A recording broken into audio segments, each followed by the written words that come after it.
Alors, exemple B de la page 24, toujours dans les probabilités conditionnelles, on choisit au hasard une famille parmi celles qui ont 2 enfants. Si l'on sait que l'aîné est un garçon, quelle probabilité y a-t-il que ce soit 2 garçons? Alors, allons-y. J'ai déjà donné quelques éléments. L'univers oméga de l'expérience est donné par 4 éléments. Donc, F pour fille, G pour garçon, vous l'aurez compris. Donc, dans l'univers oméga, on a soit fille-fille, fille-garçon, garçon-fille ou garçon-garçon. La première lettre désigne l'aîné, la deuxième, le petit frère ou la petite sœur. J'ai appelé B l'événement l'aîné est un garçon.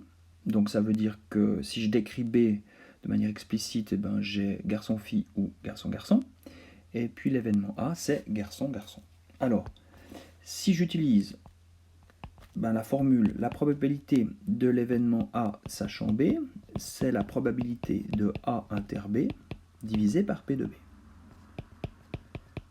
Alors, A inter B, si je regarde A inter B, ça n'est autre que A en fait. Si vous prenez l'intersection de cet ensemble et de cet ensemble, eh bien vous obtenez A lui-même. Donc, ici, c'est la probabilité de A divisée par la probabilité de B. La probabilité de A dans l'univers oméga, eh bien, elle est de 1 quart. D'accord, il y a un cas favorable sur 4 cas possibles. Dans la probabilité de B dans l'univers oméga, elle est de 2 cas sur 4. 2 cas, une demi. Et donc vous obtenez la probabilité d'une demi. Ce qui répond très bien à la question.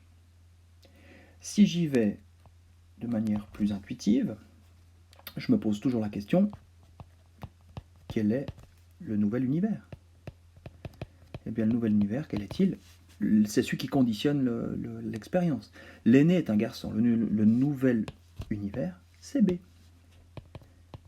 Donc, il est composé de 2 éléments, garçon-fille ou garçon-garçon. Et donc, la probabilité de A sachant B n'est autre que la probabilité de l'événement A dans l'univers B. Quelle est la probabilité d'avoir un deuxième garçon sachant dans l'univers composé de ces 2 événements-là? Eh bien, il y a un cas favorable, c'est garçon-garçon, par rapport à 2 cas possibles. Ce qui répond évidemment aussi à la question.